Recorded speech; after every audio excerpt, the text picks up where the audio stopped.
Welcome! In front of me is a ULEFONE Armor 17, and today I will go over unboxing of this product and just a quick overview of it. So let's just pop it straight open.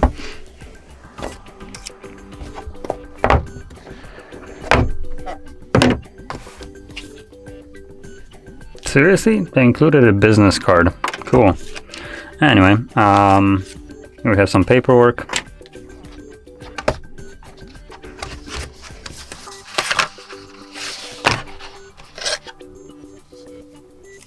Okay.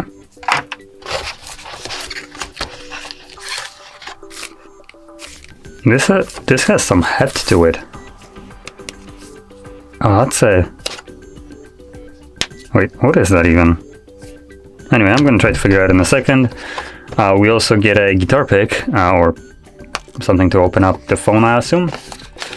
And below that we have a tempered glass for it. So this is actually a tempered glass. That's interesting package right here. Below that we have our device. That's a chunky little boy.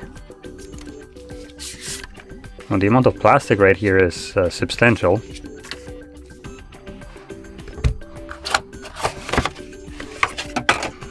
Then we get a pretty good charger, 66 watts. Can't complain about that. You can just take it out, that would be nice. There we go. 66 watts. And then a yellow cable, type C to type C. That's actually also surprising. So as you can see, our charger is type C.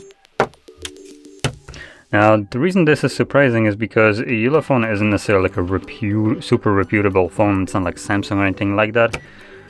So I'm kind of in a way looking down on it, but let's be honest, whatever they included in the package is already miles ahead of what Samsung includes with their phones, which costs more. So I might be looking down on it, but let's be honest, their presentation of whatever they included with the device is, in my opinion, actually just better.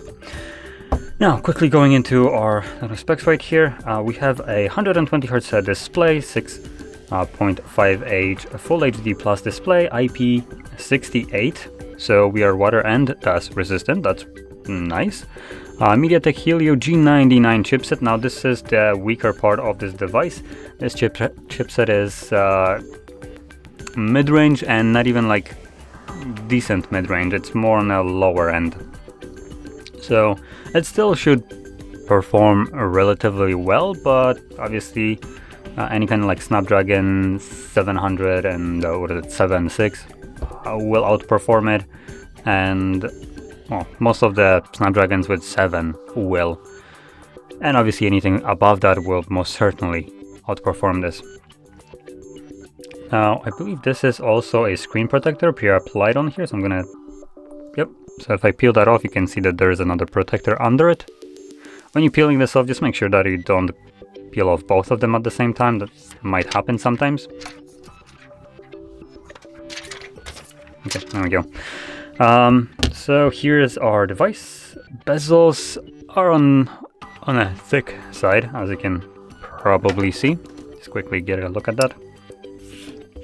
So if we're counting also the actual like phone frame, we are looking at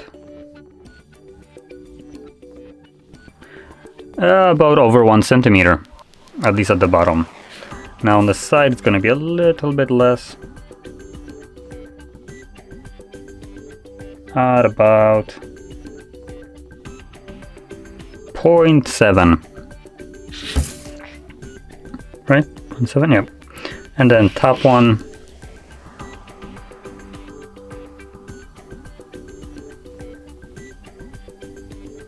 that's 0.9.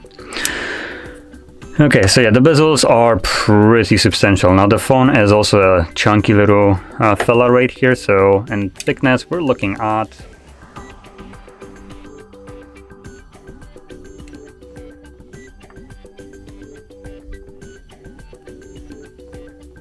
So we're looking at 1.3 centimeter thickness. That's without the camera bump, though the camera bump is barely noticeable here. Going back to this, when I was taking out the phone, I did realize what that is, or how to use it. So just slap it somewhere on here. Looks to be the case. So you have a little kickstand, I guess, though I still haven't figured it out fully. Or not. Is that a kickstand?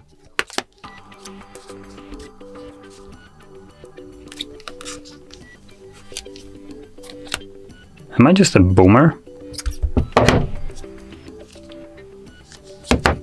It does magnetically attach here, but in terms of functionality, it's a little bit iffy. Anyway, so let's quickly go into the actual spec of this device. I already mentioned a couple of them, but I'm gonna repeat them, just quickly breezing through it. So display right here, 6.58, 1080p by 2408 pixels.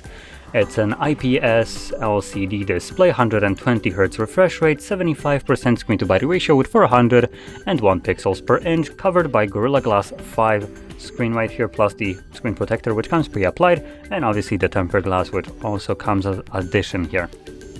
So that's all about the display. Now, if we flip it over, in terms of the cameras, we have what looks like a triple camera setup, though I can already tell that it's going to be amazingly bad.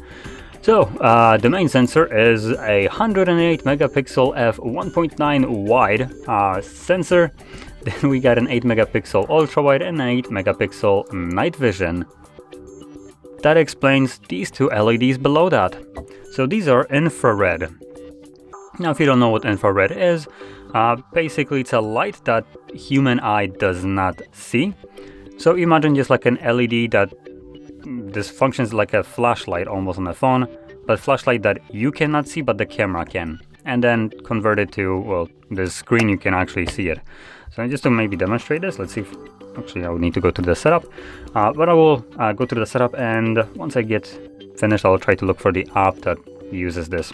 But anyway, while I'm setting it up, let's continue with the setup, not the setup, the overview right here in the specs. So right here we have a pretty hefty battery, 5380 milliamps, 66 watt charging, as you have seen at the beginning, and it's advertised to charge to 53% in 15 minutes. Now, interestingly enough, we also have wireless charging in here. Now, I do have a wireless charger somewhere under the table. Let's see if I can quickly find it. Somewhere here. Well, that might be a little bit difficult to find.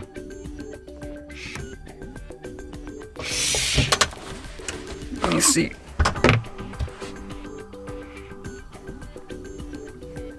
Okay, so I did find it with my phone, so let's try to just like literally do a swap.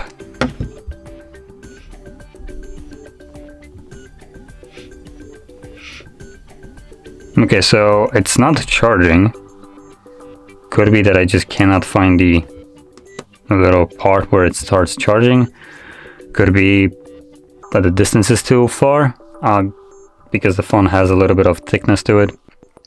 Probably there is a little bit more distance from the coil to the charging pad. The charging pad is literally under the desk, so it's sending wireless like charging through the table onto the phone. So that's why I'm kind of struggling with finding the location. But in any case, I think I should have it in the correct place, and it's not really charging, so not sure what that's all about. Anyway, let's just continue here. So, a couple additional things, storage and RAM capacities here. So we have only one option, which is 256 gigs of storage with 8 gigs of RAM, which for a price or for a device at this price, that's basically what I was going for, I would say that's a pretty decent option here. Decent amount of storage, and on top of that, you have an expandable storage, which taking that out will be an absolute mess. See if I can get something to literally pry it out.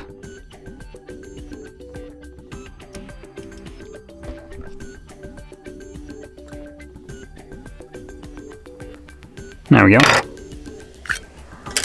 So as you can see, here we have dual SIM support and a dedicated SD tray. So you can obviously pop in an SD card here and probably somewhere to like half a terabyte of additional storage, so that's obviously amazing. And 8 gigs of RAM should be plenty enough to breeze through anything that you throw at this device, considering you're not going to be bottlenecked by the processor, because the processor here I believe will be probably the weakest part of the phone. So there we go. Now let's quickly get a look at this camera if I can quickly find it. I suspect there will be a dedicated camera. I guess not. Night vision. Let's turn off the lights. Yep, that works well. Now, actually, let me just get rid of all the lights. And I'm gonna capture whatever is right there. Now, it is pretty dark. It's not pitch black. If I turn off the screen, that will be pitch black, actually. Let's just... Whoop.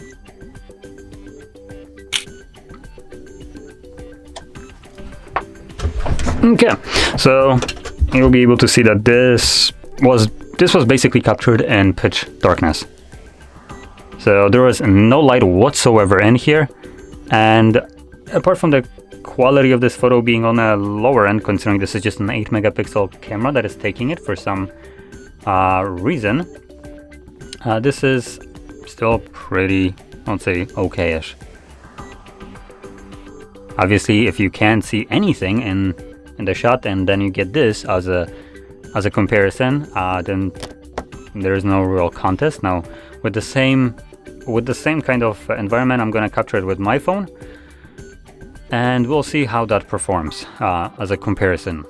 Now this will probably be a very dumb comparison, considering my phone will most likely struggle here. Let's just turn off the monitor again.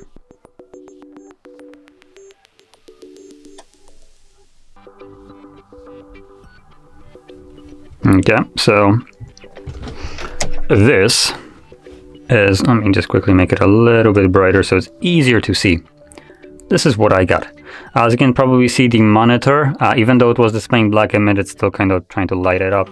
So the phone was getting just this tiny bit of light to work with from the monitor itself, and honestly did better than I expected.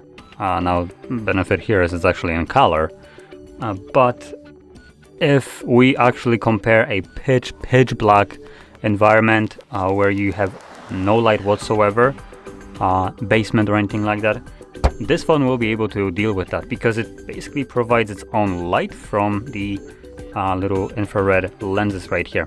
While this one would, this is just a photo, keep in mind video would be even worse.